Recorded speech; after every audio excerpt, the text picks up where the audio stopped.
Alright, what's going on, guys? It's Narko or Steven here today, and what I'm going to be bringing you guys is a Black Ops 2 League play, capture the flag gameplay on Raid, where I actually do pretty well. Almost drop a swarm, kind of choked it at the end. Wasn't really my fault, it was more of a teammate's fault, but that's not what we're here to talk about today.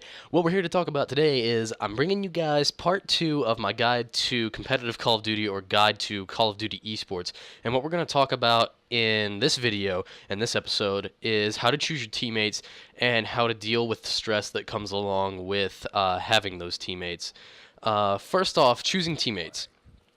If you did what I said to do in the last video, if you're completely new to esports and you have played league play and you have found yourself getting into the top divisions, Masters Division, and you're climbing up the ladders and you're doing really well, or you're playing clan versus clan and you find yourself consistently winning games of domination, blitz, search and destroy, things like that, you're going to want to step your game up a little bit because league play and clan versus clan only does so much nowadays.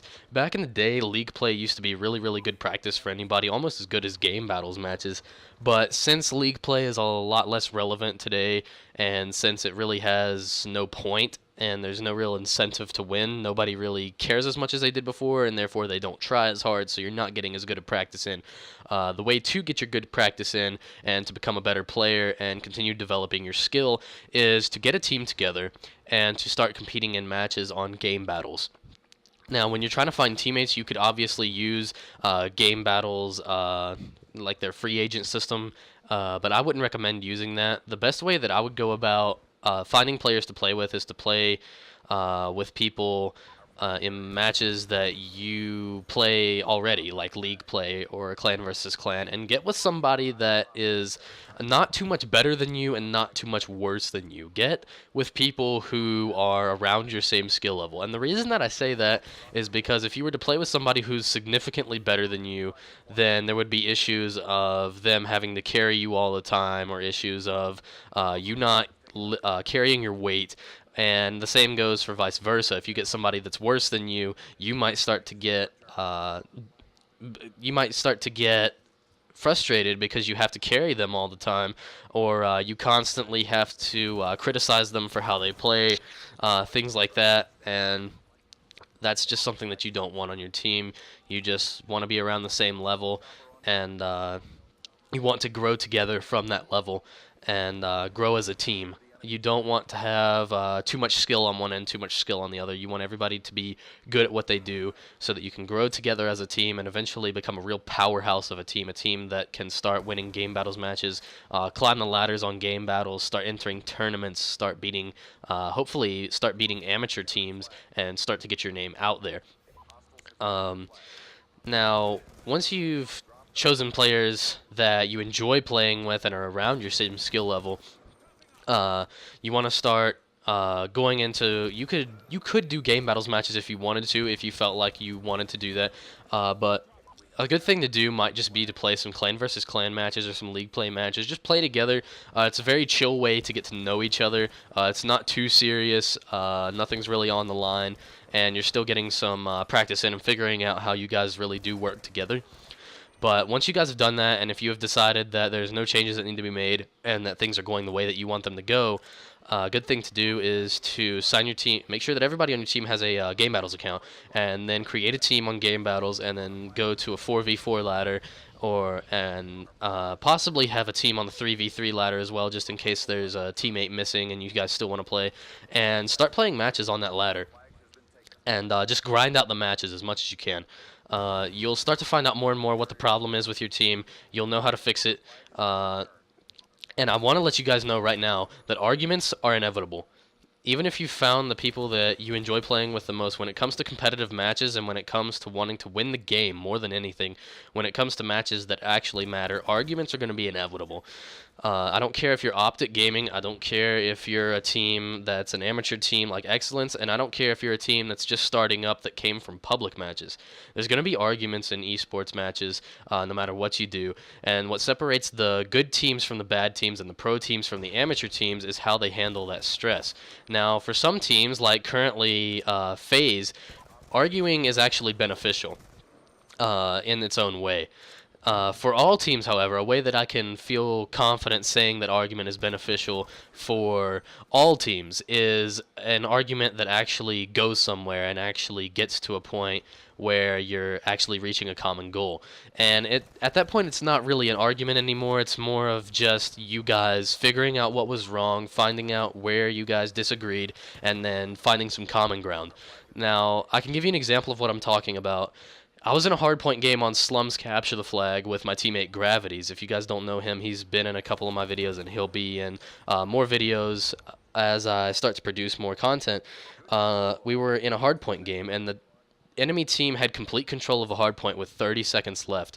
And what I wanted to do, since I was close to streaks and since I was picking them off pretty easily with an M8A1, was I wanted to play for streaks, and I wanted us to set up and make an early rotation on the next hardpoint so that we could have my streaks and so that we could hold that hardpoint and then the hardpoint after that, and then hopefully gain 120 points from that and really make a good comeback. What Gravity saw was that we were down by 50 points, and he wanted to get those points back now because it was kind of scary looking at the scoreboard and seeing that we were down 50 points. It was like 26 to 73, something along those lines, around 50-point deficit. And I can understand where he comes from when he says that. Even though we both later on agreed that my play would have been the better play, the difference between us and a team that doesn't know how to handle their disagreements and their frustrations is that we were both able to put our egos aside and then just figure out what the right play was, and that way that in the future, whenever there's a situation like that again, we'll be able to quickly agree on it and quickly just execute our game plan. So that's the biggest thing that I have to let you guys know. Like, there's no real secret to it except other than just keeping a straight head and putting your ego aside in arguments and just making sure to realize that you guys are on the same team. You're looking to fight for the common goal. You're both looking to win games. I can't think of any reason why a teammate would want the rest of your team to not win the game. So if a teammate says that you're doing something wrong, you have to look past the fact that they're saying that to you and that they could possibly be right.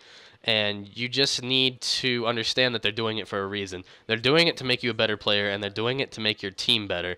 They're not doing it to be assholes most of the time. Most of the time, there's no reason for anybody to say anything like that if they don't legitimately see a problem. I know that I definitely wouldn't be criticizing Gravities if I didn't see a problem with what he was saying. At the time, it was very frustrating, and at the time, you might get very heated in an argument. But that's going to happen. That's going to happen to every team. That's going to happen to you guys. So don't feel bad about it when that happens. The only thing that you absolutely need to do is be able to move on and work through it and just make sure that you guys move forward and focus on the task at hand, which is winning the matches and making yourself a better team.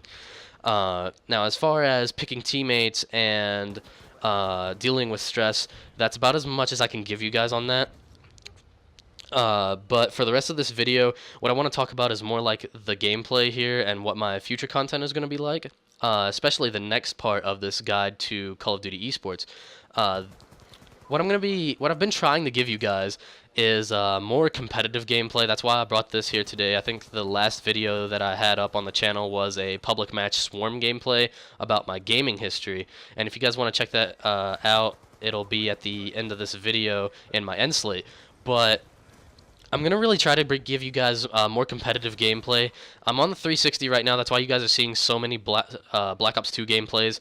And once I get an Xbox One, which hopefully, fingers crossed, is going to be within the next month or so, I'm going to buy Advanced Warfare for sure. And I'm going to be doing my best to bring you guys all kinds of different gameplay from that, but mainly competitive gameplay, because that's what I want this channel to be based around, is competitive gameplay and esports. Now, my next episodes in Guide to Call of Duty eSports will probably be on Advanced Warfare. It depends on how long it takes me to get an Xbox One and how long it takes me to actually buy the game. But I'm going to do my best to try and have Part 3 be on Advanced Warfare after I play the game a little bit and kind of have a feel for how it works. That way that I can get a good gameplay for you guys. And what I'm going to actually try to do in those videos is not only do the guide, but what I might actually produce is videos explaining little parts about how the game works, like how the new ranked playlist is supposed to work. It's supposed to be like League play, but I'm not exactly sure how it works yet. We'll find out when we get to it. But Um, that's basically going to wrap up this commentary right now. That's basically going to wrap up this guide. It was a really short part of the guide, but I really needed to get something out to you guys, and I figured that this would be very beneficial to you guys. And it's not something that I needed to have other people demonstrate anything with or coming to me with a private match with to demonstrate. So it made for a really good episode, and I'm sure that it was some good information that'll really help you guys out in the future. The next episode is more than likely going to be about things that are more easily grasped, like gun skill, things like drop shotting, jump shotting, map rotations, how to handle certain situations, how to play smart, things like that.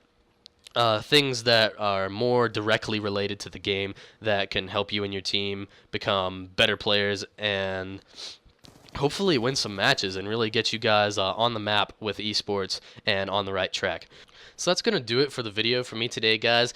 If you guys liked the video, be sure to like, favorite, comment, subscribe. It would really help me out if you guys did that, and especially share the video because I'm still trying to build an audience, and I do think that my videos are very beneficial to people that are new to esports, and I'm definitely going to be bringing out other content very soon once I figure out what I can do. I'm going to be getting a face cam very soon so that you guys can see my face in the videos. I'm going to be getting an overlay, and my videos are going to have a lot better quality in the future. So be sure to do that, and if there's anything that I did wrong in the video, if there's anything that you guys think that I could do better, be sure to leave a comment down in the comments below. That way that I can produce better content in the future, because constructive criticism really does go a long way. Thanks for watching, guys, and I'll see you in the next video. Peace out.